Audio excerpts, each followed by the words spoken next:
शादी के लिए परिवार के दबाव से निपटने के लिए मैंने दिखावे की शादी के लिए एक युवा महिला को ऑनलाइन 9.90 युआन देकर हायर किया। लेकिन जब हम रजिस्ट्रेशन के लिए मैरिज रजिस्ट्रेशन ऑफिस गए तो क्लर्क ने मुझे बहुत नफरत भरी नजरों से देखा। आपकी तो पहले से ही शादी हो चुकी है, आप यहाँ रजिस्ट्रेशन के लिए क्यों आए हैं? क्या आपको नहीं पता कि एक से ज्यादा शादियां करना अपराध है? ऑफिस से बाहर निकलते हुए मैं हैरान होकर प्रिंटेड मैरिज सर्टिफिकेट को देखता रह गया। मेरे बगल में खड़ी युवा महिला ने अफसोस के साथ आह भरी, मिस्टर लिन, अगर आपकी पहले से ही शादी हो चुकी थी तो आपने मुझे हायर करने के लिए पैसे क्यों दिए? इसके बाद उसने कहा, डिपॉजिट के पैसे वापस नहीं मिलेंगे, और तुरंत चली गई। मैं वहां हैरान खड़ा रह गया, कुछ समझ नहीं पा रहा था। मेरी शादी कैसे हो सकती थी जबकि मैंने कभी किसी लड़की का हाथ तक नहीं पकड़ा था? मैंने डॉक्यूमेंट को फिर से देखा। फोटो में दिख रहा आदमी मैं ही था, लेकिन महिला जिसका नाम शेन यूचू था एक अजनबी थी। हालांकि वह बहुत खूबसूरत थी। मैंने तुरंत एक फोटो खींची और उसे एक ऐसे कॉन्टैक्ट को भेजा जिसकी प्रोफाइल पिक्चर काली थी और उनसे पता लगाने को कहा कि वह कौन है। उन्होंने तुरंत जवाब दिया, मिल गया। अपनी उलझन को दबाते हुए मैं अपने पुराने ई स्कूटर पर सवार होकर एक आलीशान विला कॉम्प्लेक्स में पहुंचा। जैसे ही मैंने स्कूटर पार्क किया, मैंने अपने पीछे नौकरों को फुसफुसाते हुए सुना, वह कौन है? वह कितना हैंडसम है? शश, ध्यान से बोलो। वह लिन परिवार का नाजायज बेटा है जिसे वे अपनाते नहीं हैं। उसकी माँ बहुत पहले गर्भवती होकर जवाब मांगने आई थी। वह औरत बेशर्म थी और लिन एस्टेट में रहने के लिए बहाने बनाती रहती थी। कम से कम उसे अपनी औकात पता थी और वह मिडिल स्कूल में ही घर छोड़कर चला गया था। पता नहीं आज वह यहाँ क्यों आया है। माथे पर बल डालते हुए और न सुनने का नाटक करते हुए मैं सीधे लिविंग रूम में चला गया। मेरी माँ ल्यूली, जो दरवाजे पर इंतजार कर रही थी, ने तुरंत मुझे पकड़ा और ऊपर खींच लिया। मेरे साथ अपने भाई से मिलने चलो। वैसे क्या तुम्हें मैरिज सर्टिफिकेट मिल गया? मैंने शांति से जवाब दिया, हाँ मिल गया। ठीक है, बस अपनी औकात याद रखना। शेन जिन तुम्हारे भाई की मंगेतर है। उसके जैसे बहुत अमीर परिवार की लड़की तुम जैसे नाजायज बेटे की पहुंच से बहुत दूर है। सिर्फ तुम्हारा भाई ही उसके लायक है। मेरी आंखों में तिरस्कार की भावना दिखी। शेन जिन ने कॉलेज में 4 साल तक मेरा पीछा किया था, लेकिन ग्रेजुएशन वाले दिन वह मेरे बड़े भाई लिन फैन के साथ चली गई। ल्यूली ने मुझसे तुरंत शादी करने के लिए कहा, जिससे शेन जिन के साथ भविष्य की कोई भी संभावना खत्म हो गई। मेरी जिंदगी में जब भी मेरी पसंद लिन फैन की पसंद से टकराई, उसने जिद की कि मैं बिना किसी शर्त के झुक जाऊं। मैंने उसे ठंडे भाव से देखा और कहा, ठीक है, यह आखिरी बार है। यह बार उसके मुझे जन्म देने का कर्ज चुकाने के लिए था। ल्यूली ने बेसब्री से जवाब दिया, समझ गई। लिन फैन के कमरे में घुसते ही उसने मुस्कुराते हुए उसका स्वागत किया। लिंगयू, तुम यहाँ कैसे? इससे पहले कि मैं कुछ कह पाता, ल्यूली ने बीच में ही कहा, श्याओ फैन, लिंगयू की आज शादी हो गई। लिन फैन हैरान दिखा, इतनी जल्दी? वह कौन है? क्या वह शेन जिन से बेहतर है? ल्यूली ने मजाक उड़ाते हुए कहा, वह कैसे हो सकती है? तुम्हें पूरे हाईचेंग में सुश्री शेन से ऊंचे रुतबे वाली कोई लड़की नहीं मिल सकती थी। वह भला कैसा अच्छा रिश्ता ढूंढ सकता है? बस सड़क पर घूमने वाली कोई मामूली लड़की। वह तो उस लड़की को यहाँ लाने की हिम्मत भी नहीं कर पाया। उसे डर था कि उसका भद्दा दयनीय रूप तुम्हें बुरा लगेगा। लिन फैन की आवाज में कड़वाहट थी। सच में लिंग यू बहुत हैंडसम है, वरना शेन जिन 4 साल तक उसके पीछे नहीं घूमती। दिखावे का क्या फायदा? उसकी हैसियत के हिसाब से कोई कचरा ही उससे शादी करने को तैयार होगा, जिसे उसने न जाने कहां से उठाया हो। सुश्री सू तो बस उसे खिलौना समझ रही थी, एक कैजुअल फॉलिंग। सिर्फ तुम्हारी हैसियत ही सुश्री सू के लायक है। फोटो में दिख रही महिला बिल्कुल भी मामूली नहीं लग रही थी। उसका रूप रंग और चाल ढाल कुछ और ही कह रहे थे, लेकिन मैंने बहस करने की जहमत नहीं उठाई। लिन फैन ने अपनी घड़ी पहन ली थी और लेदर के जूते पहनना चाहता था, लेकिन उसकी शर्ट बहुत टाइट थी, जिससे झुकने में दिक्कत हो रही थी। उसने हल्की मुस्कान के साथ मेरी तरफ देखा और ल्यूली ने तुरंत मुझे धक्का दिया। निकम्मे, तुम्हें अभी भी कुछ समझ नहीं आता। तुम्हारा भाई मुश्किल में है, तुम जल्दी से उसके जूते क्यों नहीं पहना देते? मेरे चेहरे पर कोई भाव नहीं था। तुम खुद ही उसे जूते पहना दो। लिंग यूं, यह कैसा रवैया है? क्या तुम्हें लगता है कि शादी हो जाने से तुम्हारे पंख निकल आए हैं? आखिरकार तुम्हें लिन परिवार पर ही निर्भर रहना होगा। ल्यूली ने आवाज ऊंची की, अगर तुम अभी अपने बड़े भाई के साथ रिश्ते ठीक नहीं करते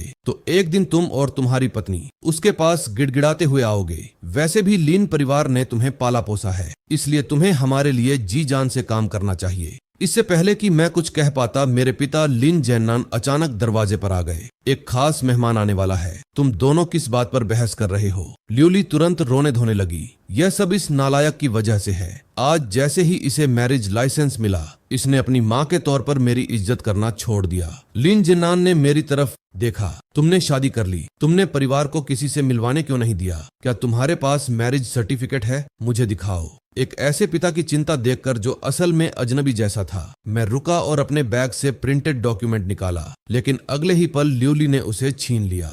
जरा देखूं तो सही कि इस आवारा लड़के की पत्नी का नाम क्या है। इसी बीच लिन फैन ने उत्सुकता से पूछा, डैड, कौन आ रहा है जिससे आप इतने घबराए हुए हैं? उस व्यक्ति के बारे में सोचकर लिन जैनान को लगा कि उनके घर का मान बढ़ने वाला है। फिर उन्होंने उत्साह से एक नाम लिया, शेन यूचू। वह नाम सुनते ही मैं सन्न रह गया। हमारे हैरान चेहरों को देखकर लिन जैनान ने गर्व से समझाया, यह सामान्य बात है कि आप उन्हें नहीं जानते। वह बहुत रहस्यमयी इंसान हैं। यहाँ तक कि मैं भी उनसे कभी नहीं मिला। वह शेन शिन की मौसी हैं। हालांकि वह सिर्फ 28 साल की है, फिर भी वह शेन परिवार की असली ताकत बन चुकी है। ल्यूली ने अनायास ही कहा, क्या इससे वह परिवार की मुखिया बनने के लिए और भी उपयुक्त नहीं हो जाती? वह परिवार की सबसे बड़ी शाखा की असली पोती से कहीं बेहतर है। लिन जैनान ने झिड़कते हुए कहा, तुम क्या बात कर रही हो? मिस शेन की तो शादी हो चुकी है। मैंने अपनी आंखें सिकोड़ी। शादी हो चुकी है? अगर उस शादी के सर्टिफिकेट पर वही है तो लगता है शेन यूचू को जरूर पता होगा कि क्या हो रहा है। ल्यूली थोड़ी निराश दिखी। उनके पति कौन है? वह तो शियाओ फान से भी ज्यादा किस्मत वाले हैं। लिन जैनान ने सोचते हुए माथे पर बल डाला, मुझे नहीं पता। अफवाह है कि न तो उन्हें और न ही उनके पति को सामाजिक मेलजोल में कोई दिलचस्पी है। तो फिर वे आज व्यक्तिगत रूप से क्यों आएंगे? ल्यूली ने पक्के तौर पर कहा, जरूर इसीलिए क्योंकि शियाओ फान इतने काबिल हैं कि उन्होंने शेन परिवार का ध्यान खींचा है। इतना कहकर उन्होंने बिना पढ़ा हुआ प्रिंट आउट मेरे हाथों में वापस थमा दिया। लिन फैन का हाथ पकड़ा और ऐसी नजर डाली जिसमें उत्साह और मजाक दोनों थे।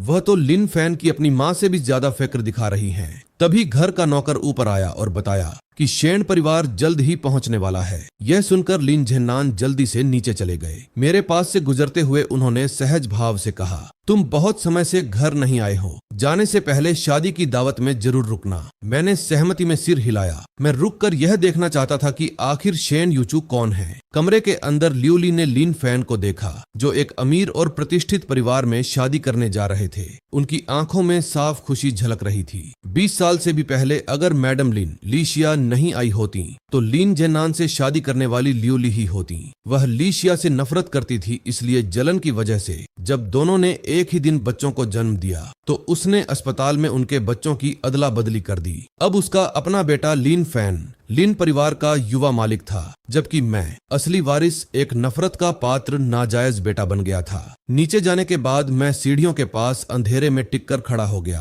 प्रवेश द्वार की ओर देखते हुए शेन परिवार के आने का इंतजार करने लगा। कुछ देर बाद मैडम लिन लीशिया एक नौकर के सहारे नीचे आईं। उन्होंने बैंगनी रंग की शानदार पारंपरिक साड़ी पहनी हुई थी। उनका शरीर कमजोर था और उनमें एक विद्वान जैसी शालीनता झलक रही थी। नौकर ने धीरे से कहा, मैडम, आपकी तबीयत ठीक नहीं है। शायद आपको नीचे नहीं आना चाहिए था। मैडम लिन ने खांसते हुए सिर हिलाया। नहीं, मैं शियाओ फैन के लिए इतने अहम दिन को छोड़ नहीं सकती। मैंने उन्हें दूर जाते हुए देखा। मेरी आंखों में गहरा स्नेह था। सच कहूं तो यह अजीब बात थी। लिन परिवार में वही एकमात्र ऐसी इंसान थी जिनसे मुझे अपनापन मिला था। जब मैं छोटा था तो ल्यूली अक्सर मुझे खाना नहीं देती थी। एक बार जब मैडम लिन ने यह देखा तो उन्होंने हर दिन एक तय समय पर मेरे लिए बगीचे में खाना रखना शुरू कर दिया। यह सिलसिला 12 साल तक चलता रहा। अगर मैडम लिन की दयालुता न होती तो शायद मैंने बहुत पहले ही हार मान ली होती। मैडम लिन को दूर जाते और कभी कभी उनकी खांसी की आवाज सुनकर मैंने चिंता में अपनी भौहें सिकोड़ लीं। अचानक प्रवेश द्वार पर हलचल हुई। शेन परिवार आ गया था। लिन जैनान और मैडम लिन ने दरवाजे पर उनका स्वागत किया। थोड़ी देर की औपचारिक बातचीत के बाद वे एक तरफ हट गए और वह समूह प्रभावशाली ढंग से अंदर आया। मैंने तुरंत शेन यूचू को देखा। उसका चेहरा उसकी तस्वीरों से भी ज्यादा खूबसूरत था और उसमें एक शांत, तीखे और अलग थलग रहने वाले व्यक्ति का भाव था। मेरी नजर महसूस करके उसने अचानक मेरी तरफ देखा। उस तीखी नजर ने मेरे दिल की धड़कन बढ़ा दी। जैसे ही मैंने उसकी आंखों के भावों को समझने की कोशिश की, उसने दूसरी तरफ देख लिया, जिससे मैं उलझन में पड़ गया। क्या उसने मुझे पहचाना या नहीं? लिन जेन्नान मुस्कुराए और खुशामद भरे अंदाज में पूछा, मिस शेन, आपके पति कहाँ हैं? क्या वे आपके साथ नहीं आए? यह सुनकर मुझे लगा कि शेन यूचू ने एक बार फिर मेरी तरफ देखा। उनके लिए आना मुमकिन नहीं था। इतना कहकर भीड़ उन्हें रिसेप्शन हॉल की तरफ ले गई और उनके पीछे पीछे शेन शीन भी चली गई। वही शेन शीन जिसके पीछे मैं 4 साल तक पड़ा रहा था। फॉर्मल गाउन पहने हुए वह कॉलेज के दिनों के मुकाबले ज्यादा समझदार और सलीके वाली लग रही थी। उसने मुझे नहीं देखा। वह तो लिन फैन से बेपरवाही से बातें कर रही थी। मैं चुपचाप खड़ा था। तभी ल्यूली ने मेरा हाथ पकड़ा। धीमी आवाज में उसने मुझे डांटा, तुम अभी भी यहाँ क्या कर रहे हो? कहीं ऐसा तो नहीं कि तुमने अभी भी शेन शीन की उम्मीद नहीं छोड़ी है? तुम्हें बता दूं, वह अब तुम्हारी भाभी है। मैंने तिरस्कार के साथ उसका हाथ झटक दिया। फिक्र मत करो, मुझे किसी का घर तोड़ने में कोई दिलचस्पी नहीं है। मिस्टर लिन ने ही मुझे शादी के जश्न में रुकने के लिए कहा था। जब से मुझे चीजें समझ आने लगी थीं, मैंने हमेशा लिन जेन्नान को मिस्टर लिन कहकर ही बुलाया था। लियू जुकिन गुस्से में दांत पीसते हुए बोली, वह तो बस शिष्टाचार दिखा रहे थे। क्या तुमने सच में उसे गंभीरता से ले लिया? तुम्हें अपनी औकात का जरा भी अंदाजा नहीं है। यहाँ तक कि मैं भी आज जैसे किसी कार्यक्रम में आकर लिन परिवार को शर्मिंदा करने की हिम्मत नहीं करती। एक नाजायज बेटा, क्या तुम्हें उनकी मेज पर बैठने का भी हक है? अभी के अभी यहाँ से निकल जाओ। मैं झुंझलाहट में गुस्से से भर गया। जैसे ही मैं कुछ बोलने वाला था, मैंने देखा कि शेन यूचू फोन पर बात करने के लिए बालकनी की तरफ जा रही थी। मैंने लियू ली को टाल दिया और उसके पीछे पीछे चल पड़ा। जैसे ही मैं शेन यूचू के पास पहुंचा, उसने फोन काट दिया और मुझे गुस्से भरी नजरों से देखा।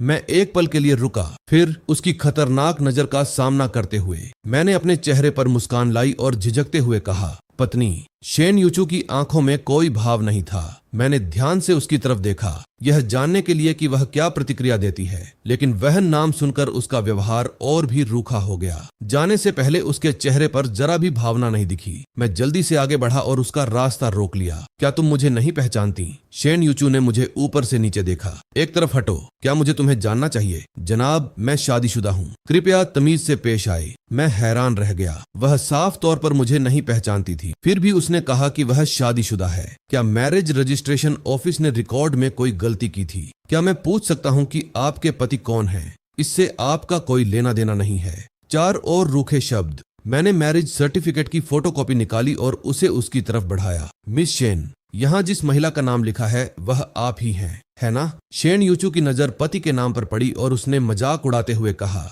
मिस्टर लीन, ओरिजिनल कॉपी की कीमत इतनी ज्यादा तो नहीं होती। अगर आप नकली कागजात बना ही रहे हैं तो कम से कम इसे प्रोफेशनल तरीके से तो करें। इतना कहकर वह लिविंग रूम में वापस नहीं गई, बल्कि छोटे से बगीचे से पार्किंग लॉट की तरफ चली गई। मैं उसे समझाने के लिए उसके पीछे भागा, लेकिन 2 बॉडीगार्ड्स ने मेरा रास्ता रोक लिया। मैंने उसे जाते हुए देखकर चिल्लाया, मिस शेन, यह डॉक्यूमेंट असली है। अगर आपको मुझ पर यकीन नहीं है तो आप मैरिज रजिस्ट्रेशन ऑफिस से पता कर सकती हैं। शेन यूचू अपनी कार में बैठी और सीधे चली गई। उसका पर्सनल असिस्टेंट वहीं रुक गया। मैं लिविंग रूम में वापस आया और सीधे लिन फैन से टकराया। उसने अभी अभी मुझे शेन यूचू को परेशान करते हुए देखा था और उसकी आंखों में कुछ भाव उभरा। लिन जेन्नान परेशान दिखे। मिस शेन क्यों चली गईं? क्या हमारी मेहमान नवाजी में कोई कमी रह गई थी? लिन फैन ने अपनी मुट्ठियां भींची और हिचकिचाते हुए बोला। मैंने लिन यू को मिस शेन को परेशान करते देखा। वह गुस्से में चली गई और एक मैसेज भी छोड़ा कि आप अपने परिवार के सदस्यों को ठीक से तमीज सिखाएं। लिन यू की ऐसी हरकत से क्या शेन परिवार यह सोचेगा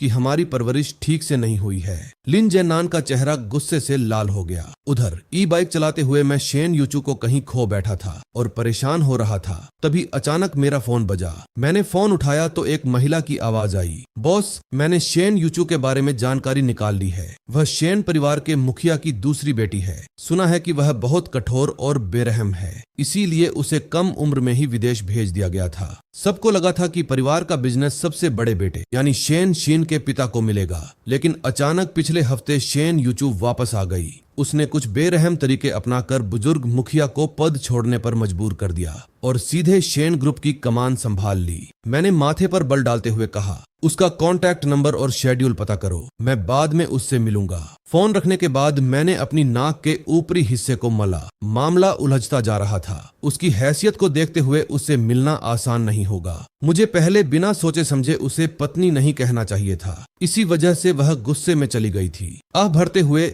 मैंने अपनी पुरानी खटारा ई बाइक स्टार्ट की और धीरे धीरे घर की ओर चल पड़ा। शहर के भीड़भाड़ वाले इलाके को छोड़कर बाहरी इलाके के शहरी गांव की तरफ। जब मैं जूनियर हाई स्कूल के दौरान लीन परिवार का घर छोड़कर निकला था तो मेरे पास ज्यादा पैसे नहीं थे, इसलिए मैंने यहाँ एक पुराना घर किराए पर ले लिया था। मुझे इसकी आदत हो गई थी और मैं कभी दूसरी जगह नहीं गया। जैसे ही मैं अपने घर के पास मुड़ने वाला था, सड़क के किनारे से अचानक एक बुजुर्ग महिला जो 80 या 90 साल की लग रही थी सामने आ गई। मैंने जोर से ब्रेक लगाया जिससे टक्कर होते होते बची। पहले तो मुझे लगा कि यह कोई स्कैम है, कोई पैसे ऐंठने के लिए एक्सीडेंट का नाटक कर रहा है, लेकिन जल्द ही मुझे एहसास हुआ कि वह बुजुर्ग महिला अच्छे कपड़े पहने हुए थी। उसके गले में एक टैग लटका था जिस पर एक कॉन्टैक्ट नंबर एंड एक नोट लिखा था। अगर ये कहीं भटकती हुई मिले तो कृपया इस नंबर पर कॉल करें, अच्छा इनाम दिया जाएगा। साफ था कि उन्हें अल्जाइमर था। मैंने तुरंत अपना फोन निकाला ताकि टैग पर लिखा नंबर डायल कर सकूं। तभी उस उलझन में डूबी महिला ने अचानक मेरी कलाई पकड़ ली। उसकी आंखों में होश की एक झलक दिखी। नाती दामाद, क्या तुम मेरे नाती दामाद हो? मेरे होठों पर एक अजीब सी मुस्कान आ गई। मैं 22 साल से अकेला था, आज अचानक मेरी पत्नी कैसे आ गई? मजाक मजाक में मैंने पूछा, दादी आपकी पोती कौन है? उसका नाम क्या है? ओह हाँ, उसका नाम शेन है। शेन क्या था उसका नाम? उसे नाम याद तो आया था लेकिन बोलते ही भूल गई। घबराहट में उसने अपना मुंह खोला और बंद किया, पर शब्द नहीं निकल पाए। चिंता न करें मैडम, अगर याद नहीं आ रहा तो कोई बात नहीं, मैंने दिलासा देते हुए कहा और नंबर डायल किया। उसी समय पास की एक सड़क पर शेन यूचू एक बेंटले कार में बैठी थी। उसके चेहरे पर गंभीर भाव थे। उसके बगल में बैठा उसका सहयोगी लियू कियांग जोर से सांस लेने की भी हिम्मत नहीं कर पा रहा था। मेरी ही लापरवाही थी कि बुजुर्ग मैडम कहीं चली गईं। वह चुप रहा। उसके आसपास एक तनावपूर्ण माहौल था। बुजुर्ग मैडम अक्सर उलझन में रहती थीं। किसे पता था कि अचानक उन्हें होश आ जाएगा। बिना किसी को पता चले बाहर निकलने से पहले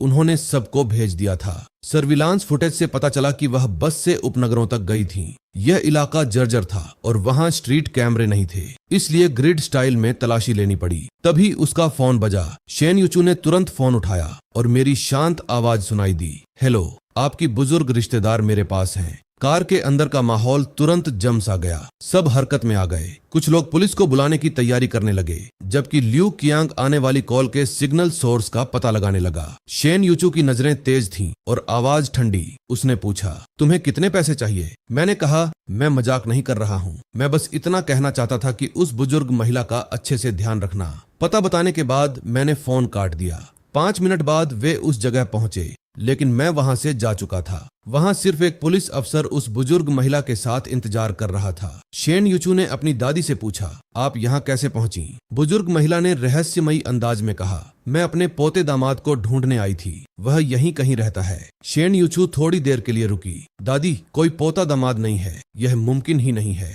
दादी ने कहा, मैंने उसे देखा था। उस भले आदमी ने मुझे पुलिस के हवाले किया और चला गया। वैसे जरा अपना फोन दिखाना। शेन यूचू ने अपना फोन उन्हें दे दिया और बुजुर्ग महिला ने हाल की कॉल लिस्ट से नंबर एक छोटी सी नोटबुक में लिख लिया। उन्होंने खुशी खुशी कहा, आखिरकार मुझे अपने पोते दामाद का कॉन्टैक्ट नंबर मिल ही गया। अगली सुबह जल्दी ही मुझे मेरे यूनिवर्सिटी एडवाइजर प्रोफेसर वेन का फोन आया। जैसे ही मैं ऑफिस में पहुंचा, मैंने देखा कि लिन फैन और ल्यूली पहले से ही वहां मौजूद थे। लिन फैन और मैं दोनों ही हाईचेंग यूनिवर्सिटी में पढ़ते थे। उसे हमेशा इस बात का गर्व रहता था कि वह ही एक टॉप स्टूडेंट है, जबकि मैंने जानबूझकर उससे आगे न निकलने की कोशिश करते हुए सबसे कम चर्चित मेजर चुना था, एनर्जी और पावर इंजीनियरिंग। लेकिन अचानक 2 साल पहले नए एनर्जी सेक्टर की लोकप्रियता बहुत बढ़ गई। लिन फैन ने तुरंत अपना मेजर बदल लिया और फिर से मेरा क्लासमेट बन गया। लिन फैन का यहाँ होना तो समझ में आता था, लेकिन ल्यूली यहाँ क्यों थी? जैसे ही यह ख्याल मेरे मन में आया, प्रोफेसर वेन ने गंभीर चेहरे के साथ कहा,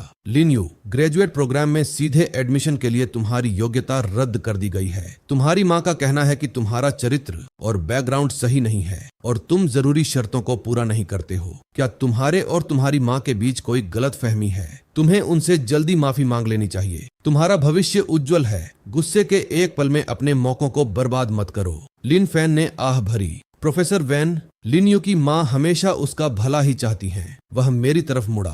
तुमने मिस शेन को नाराज कर दिया और उन्होंने ऐलान किया है कि वह तुम्हें हाईचेंग से गायब कर देंगी। मुझे यह समझने में थोड़ा समय लगा कि मिस शेन का मतलब शेन यूचू है, लेकिन मैंने उनसे मुश्किल से 2 वाक्य ही कहे थे और कल जाते समय वह नाराज भी नहीं लग रही थी। दूसरी तरफ लिन फैन तो आदतन झूठा था। जब मैं इस बारे में सोच रहा था, लिन फैन मेरे पास आया। लिन यू, पापा ने तुम्हारे लिए यह प्लेन टिकट खरीदा है। वह चाहते हैं कि तुम कुछ समय के लिए विदेश चले जाओ और शांत रहो, वरना लिन परिवार भी तुम्हें नहीं बचा पाएगा। मेरी आंखों में मजाक भरी चमक आ गई। क्या इसीलिए नहीं कि तुम्हें डर है कि मैं लिन परिवार को भी अपने साथ नीचे खींच लूंगा, यह देखकर कि मैं टिकट नहीं लूंगा? लिन फैन ने एक बैंक कार्ड निकाला। क्या तुम्हें चिंता है कि तुम विदेश में कैसे रहोगे? यहाँ 50,000 युआन हैं। तुम्हारे रहने सहने के खर्च के लिए मेरे अपने पैसे। अभी के लिए इनका इस्तेमाल करो। अगर ये कम पड़े तो अगली बार अलाउंस मिलने पर मैं और दे दूंगा। क्या मशहूर लिन परिवार के सबसे बड़े बेटे की कीमत सच में सिर्फ 50,000 युआन थी? मुझे यह बात हंसी वाली लगी, लेकिन तभी ल्यूली ने झटके से बैंक कार्ड छीन लिया।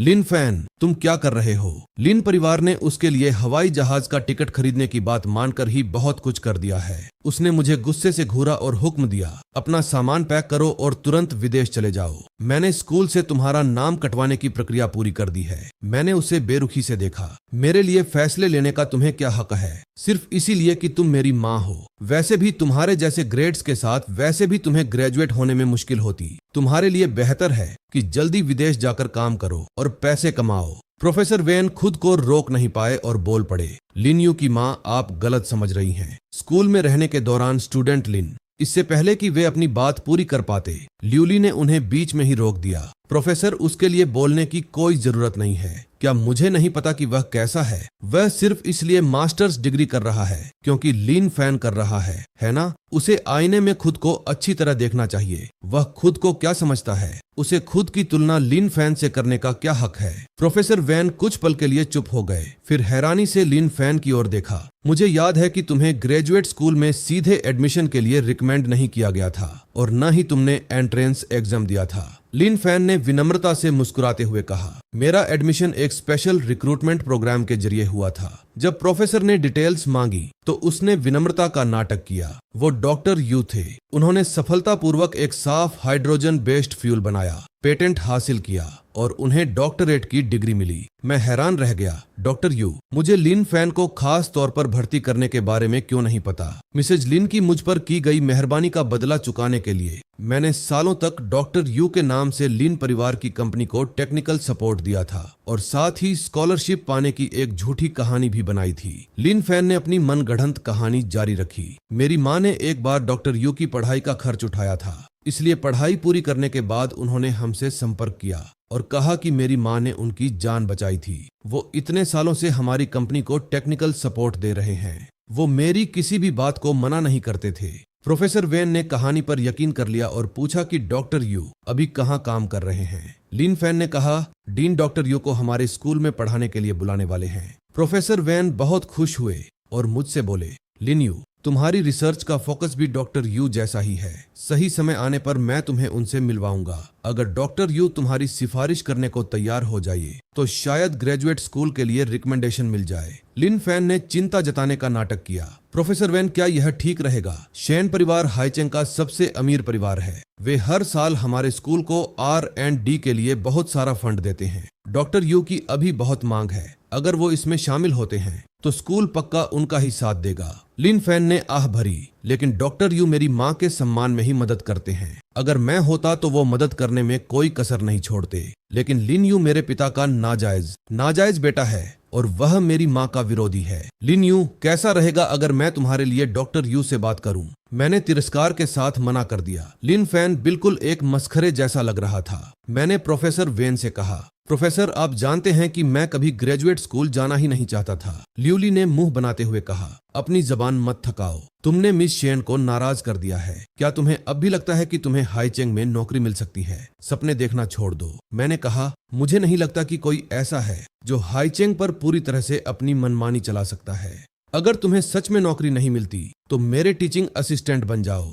प्रोफेसर वैन पहले तो गुस्से में थे, फिर मेरी तरफ नरमी से मुड़े। मुझे एक सुकून सा महसूस हुआ। प्रोफेसर, यह बस मेरे और मिस शेन के बीच एक छोटी सी गलतफहमी है। एक बार यह दूर हो जाए तो सब ठीक हो जाएगा। आपको चिंता करने की जरूरत नहीं है। यह देखकर लिन फैन ने मुट्ठियां भींची और ताना मारते हुए कहा, लिन यू, क्या तुम अब भी मिस शेन को परेशान करने की सोच रहे हो? उनकी शादी हो चुकी है। तुम जो कर रहे हो वह सच में। जैसा कि उम्मीद थी, ल्यूली का गुस्सा भड़क उठा और उसने मेरे चेहरे पर जोरदार थप्पड़ जड़ दिया। मैं हैरान होकर ल्यूली को देखता रह गया। मुझे उम्मीद नहीं थी कि वह प्रोफेसर वैन के सामने इस तरह मुझ पर भड़क उठेगी। ल्यूली को जरा भी पछतावा नहीं हुआ। उसने मेरी तरफ उंगली उठाई और मुझे डांटा। कुछ साल बीत गए हैं और लगता है तुम परिवार के नियम भूल गए हो। अभी अपने भाई से माफी मांगो और वादा करो कि तुम शेन परिवार से कभी नहीं मिलोगे। मेरी आंखों की गर्माहट धीरे धीरे गायब हो गई और बस एक बर्फीली ठंडक रह गई। लगता है उसने उस दिन मेरी कही बात पर कोई ध्यान नहीं दिया कि वह आखिरी बार था। क्या वह अब भी मुझे वही नासमझ लड़का समझती है जो चुपचाप बुरा भला सुन लेता था और लिन फैन को खुद से बड़ा मानता था? जब समझबूझ काम नहीं आती तो अगर मैं कोई रहम न दिखाऊं तो इसके लिए वह खुद ही जिम्मेदार होगी। लिन फैन एक तरफ खड़ा होकर यह सब देख रहा था और मन ही मन खुश हो रहा था। जब हम बच्चे थे तो वह मेरे सामने गिड़गिड़ाता था, बिना लड़े मेरी बेइज्जती और मार सह लेता था। बाद में जब मैं दूर चला गया और यूनिवर्सिटी में उससे मिला तो वह अब भी उतना ही खस्ता हाल लग रहा था। फिर भी उसने मेरे सामने सीना तान कर खड़े होने की हिम्मत की। क्या वह अपनी औकात भूल गया था? क्योंकि मैंने कुछ सालों से उसे पीटा नहीं था। आज मैं ल्यूली से उसे ऐसा सबक सिखाऊंगा जो वह कभी नहीं भूलेगा। जैसे ही लिन फैन के मन में यह ख्याल आया, उसने मुझे धीरे धीरे उसकी ओर आते देखा। जैसे ही उसके होंठों पर मुस्कान आई, यह सोचकर कि मैं माफी मांगने वाला हूँ, मैंने अचानक ऊपर देखा और जोर से उसके चेहरे पर मुक्का मारा। लिन फैन का सिर चकरा गया। उस चोट से वह सुन्न और बेसुध हो गया। ल्यूली चिल्लाती हुई दौड़ी आई। लिन यू, तुमने उसे कैसे मारा? मैंने झटके से अपना सिर घुमाया और मुझमें से गुस्से और बदले की भावना झलक रही थी। मेरे तेवर देखकर ल्यूली सदमे में जम गई। तुम क्या कर रहे हो? एहसान फरामोश इंसान, मैं तुम्हारी माँ हूँ। क्या तुम सच में मुझ पर हाथ उठाओगे? मैंने हर शब्द पर जोर देते हुए ठंडे लहजे में कहा। अगर तुम एक माँ की तरह व्यवहार नहीं कर सकती तो एक आज्ञाकारी बेटे की तरह व्यवहार न करने के लिए मुझे दोष मत देना। अब से मुझे यह बताने की कोशिश बंद करो कि मुझे अपनी जिंदगी कैसे जीनी है। अगर तुमने कभी मेरे खिलाफ कुछ करने की कोशिश की तो मैं लिन फैन से इसकी 10 गुना कीमत वसूलूंगा। मुड़कर मैंने पिछले 4 सालों में मेरी देखभाल के लिए प्रोफेसर वैन का शुक्रिया अदा किया और उन्हें भरोसा दिलाया कि अपने काम निपटाने के बाद मैं वापस आऊंगा। इतना कहकर मैं बिना किसी हिचकिचाहट के मुड़ा और चला गया। जब मैं कमरे से पूरी तरह ओझल हो गया तब जाकर ल्यूली को होश आया। जैसे ही मैं स्कूल के गेट से बाहर निकला, जीयू का फोन आया। उसने कहा, बॉस, मैंने सब पता लगा लिया है। अब मुझे समझ आ गया है कि शेन यूचू शादीशुदा होने का दावा क्यों करती है, फिर भी ऐसा बर्ताव करती है जैसे वह तुम्हें जानती ही न हो। ऊपर से देखने पर शेन परिवार बहुत प्रतिष्ठित लगता है, लेकिन पर्दे के पीछे पिछले कुछ सालों से जबरदस्त अंदरूनी कलह चल रही है। परिवार के मुखिया बड़े बेटे के परिवार को ज्यादा पसंद करते हैं और खानदान की बागडोर उसी शाखा को सौंपना चाहते हैं। सबसे छोटी बेटी होने के नाते शेन यूचू को हमेशा दबाया गया है। कुछ साल पहले मुखिया ने उसकी शादी कुछ ऐसे लोगों से कराने की कोशिश की थी जो बिल्कुल भी सही नहीं थे। इससे भारी हंगामा हुआ और यह योजना तभी रद्द हुई जब शेन यूचू ने घोषणा की कि उसने पहले ही एक साधारण बैकग्राउंड वाले व्यक्ति से शादी रजिस्टर करवा ली है। उसका पति भी एक दिलचस्प इंसान है। वह कभी भी सबके सामने नहीं आया और न ही शेन परिवार की किसी दावत में शामिल हुआ। तो इन सब बातों को ध्यान में रखते हुए सिर्फ एक ही सच है, जीयू ने सस्पेंस बनाते हुए कहा। लेकिन इससे पहले कि वह अपनी बात पूरी कर पाती, मुझे अचानक सब समझ आ गया। क्या तुम्हें उसके आने जाने का शेड्यूल और कॉन्टैक्ट डिटेल्स मिल गईं? जीयू कुछ पल के लिए सकपका गई, फिर झेंपते हुए बोली, मैं तुम्हें कुछ देर में अगले कुछ दिनों का उसका शेड्यूल भेज दूंगी। मुझे उसका प्राइवेट नंबर तो नहीं मिल पाया, लेकिन चिंता मत करो, वह हमेशा बॉडीगार्ड से घिरी रहती है। उसके करीब पहुंचना आसान नहीं है। क्या तुम जबरदस्ती करने की सोच रहे हो या अभी चुपचाप काम करना चाहते हो? मेरे होंठों पर एक शरारती मुस्कान आ गई। शेन ग्रुप के एंट्री गेट पर मैंने अपनी कुरियर यूनिफॉर्म ठीक की, एक पैकेज हाथ में लिया और अंदर चला गया। मैंने रिसेप्शनिस्ट से कहा, यह मिस शेन के लिए एक डिलीवरी है, उन्हें खुद इस पर साइन करना होगा। सेक्रेटरी के ऑफिस में फोन करने के के बाद रिसेप्शनिस्ट ने आखिरकार मुझे ऊपर जाने दिया। मैं प्राइवेट लिफ्ट से 88वीं मंजिल पर पहुंचा। जैसे ही मैं बाहर निकला, मेरे सामने एक बड़ी जगह दिखाई दी। पूरा सेक्रेटेरियल डिपार्टमेंट, 100 से ज्यादा लोग वहां काम करता था, जो सिर्फ शेन यूचू की सेवा में लगे थे। मुझे लेने आए सेक्रेटरी के पीछे पीछे मैं सीईओ के ऑफिस पहुंचा और दरवाजा खटखटाया। एक प्यारी सी आवाज आई,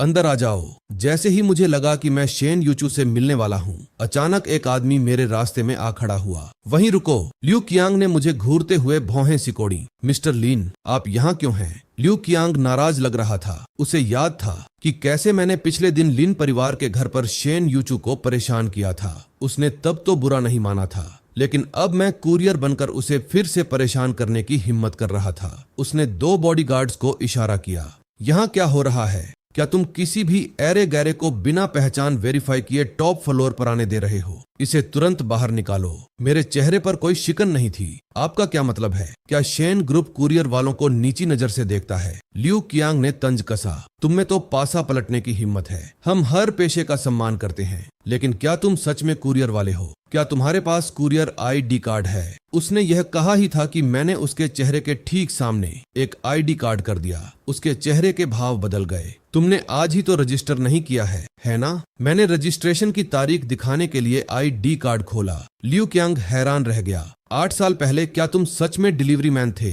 क्या कोई स्टूडेंट पार्ट टाइम काम नहीं कर सकता? मैंने सुस्ती से पूछा। फिर दरवाजे की तरफ आवाज लगाई, मिस शेन, क्या आप अब मेरे काम में सहयोग करने के लिए तैयार हैं? कमरे के अंदर से एक प्यारी सी आवाज आई, उन्हें अंदर आने दो। मैंने ल्यू कियांग की तरफ एक उकसाने वाली नजर डाली। उसे गुस्से से उबलते हुए देखकर मैं उसके पास से गुजरा और अंदर चला गया। शेन यूचू का ऑफिस सादगी भरे लग्जरी स्टाइल में सजा हुआ था, जिससे जगह का माहौल थोड़ा ठंडा और बेजान लग रहा था। हाथ में मौजूद कागजों का काम पूरा करने के बाद ही उसने ऊपर देखा। उसकी चमकती आंखों में कोई भावना नहीं दिख रही थी। मैंने डिलीवरी स्लिप की तरफ इशारा किया। मिस शेन, यहाँ साइन कीजिए। उसकी नजर कुछ पल के लिए मुझ पर टिकी रही। फिर उसने अपना पेन उठाया और साइन कर दिया। अचानक मैंने एक चौंकाने वाली बात कही, मिस शेन, सच तो यह है कि आपकी असल में शादी नहीं हुई है ना? उसका पेन रुक गया। उसने ऊपर देखा और मुझे ठंडी नजरों से घूरा। मुझे पता था कि मेरा अंदाजा सही था। मैरिज रजिस्ट्रेशन ऑफिस में रजिस्ट्रेशन के समय पर्सनल जानकारी हाथ से भरनी पड़ती थी, इसलिए गलती की कोई गुंजाइश नहीं थी। फिर भी शेन यूचू शादीशुदा होने का दावा कर रही थी, जबकि उसे मेरे बारे में कुछ भी याद नहीं था। जीयू की जांच को मिलाकर देखें तो नतीजा यही निकलता था कि शेन यूचू ने परिवार के शादी के दबाव से बचने के लिए एक नकली पति की कहानी गढ़ी थी। वह कभी मैरिज रजिस्ट्रेशन ऑफिस गई ही नहीं थी, इसलिए उसे पता नहीं था कि हमारी कानूनी तौर पर शादी हो चुकी है। मैंने गंभीरता से कहा, मिस शेन, मुझे पता है कि यह सुनने में अजीब लगेगा, लेकिन हमारी सच में शादी हुई है। शेन यूचू शालीनता से सीधी होकर बैठी। उसके चेहरे पर एक शरारती भाव आया। मिस्टर लिन, अपनी जबान मत थकाइए। अगर मैं कुंवारी भी होती तो भी मैं शेन शिन को चिढ़ाने के लिए आपसे शादी कभी नहीं करती।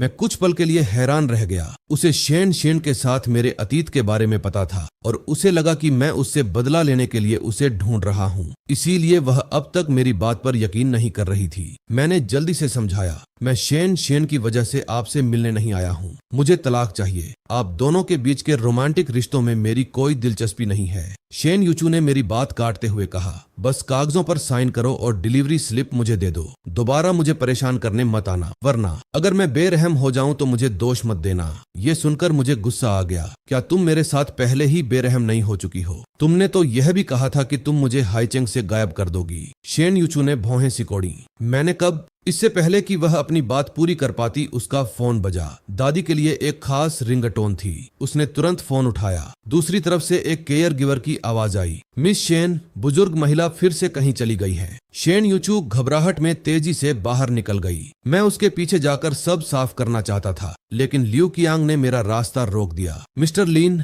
मेरी सलाह है कि आप इसे यहीं छोड़ दें। बस ऐसे ही मुझे शेन ग्रुप से बाहर निकाल दिया गया। जैसे ही मैं अपने घर के दरवाजे पर पहुंचा, मैंने पीछे मुड़कर देखा तो वही बुजुर्ग महिला जिनसे मैं पहले मिला था चुपके से मेरे पीछे चली आ रही थी। हार मानकर मैं कुछ कहने ही वाला था कि उस छोटी सी बुजुर्ग महिला ने अचानक मेरी कलाई पकड़ ली। मेरे पोते दामाद, मुझे फिर से छोड़ने के बारे में सोचना भी मत। मेरे किराए के अपार्टमेंट के अंदर वह बुजुर्ग महिला डाइनिंग टेबल पर बैठी और एक के बाद एक 3 गिलास पानी पी गई। मैंने भौहें सिकोड़ी और गंभीरता से कहा, मैं सच में आपका पोता दामाद नहीं हूँ, आप बस एक बुजुर्ग महिला हैं। वह अपनी बात पर अड़ी हुई थी। गिलास को कसकर पकड़े हुए उन्होंने एक और गिलास पानी पी लिया, यह महसूस करते हुए कि मैं उन्हें समझा नहीं पाऊंगा। मैंने अपना फोन निकाला और वही नंबर डायल किया जिस पर पहले बात हुई थी। एक ही रिंग के बाद फोन उठ गया। हेलो। उस महिला की आवाज कुछ जानी पहचानी लग रही थी। जैसे ही मैं कुछ कहने वाला था, उस बुजुर्ग महिला ने फोन छीन लिया। शेन यूचू उस समय लोगों के एक समूह के साथ उस इलाके में उन्हें ढूंढ रही थी। हालांकि बाहर से वह शांत दिख रही थी, लेकिन अंदर ही अंदर वह बहुत परेशान थी। दादी को सिर्फ अल्जाइमर ही नहीं है, 87 साल की उम्र में उनके शरीर के अंग पहले ही कमजोर होने लगे हैं और उनकी जान को किसी भी पल खतरा हो सकता है। जैसे ही उसका फोन बजा, उसने उसे उठाया और अपनी दादी की आवाज सुनी, जो हैरानी की बात है कि काफी मजबूत लग रही थी। अरे नटखट लड़की, मुझे लेने मत आना, मैं अपने पोते दामाद के साथ हूँ। यह नंबर उसी नौजवान का था, जिसका मतलब था कि दादी फिर से उसी के साथ थी। शेन यूचू का चेहरा उतर गया और उसने पूछा, आप कहाँ हैं? मैं तुम्हें नहीं बताऊंगी। क्या तुम्हें लगता है कि अगर तुम नहीं बताओगी तो मैं तुम्हें ढूंढ नहीं पाऊंगी? मुझे ढूंढने मत आना और न ही किसी को मुझे ट्रैक करने के लिए भेजना। शेन यूचू ने अपना सिर खुजलाया। फोन का माइक ढककर उसने वहां मौजूद डॉक्टर से धीरे से पूछा, क्या हम बुजुर्ग महिला को जबरदस्ती वापस ला सकते हैं? डॉक्टर ने सिर हिलाया और धीमी आवाज में जवाब दिया, वह अभी किसी भी तरह की घबराहट या तनाव नहीं झेल सकती। बेहतर यही है कि उनकी मर्जी के हिसाब से ही चला जाए।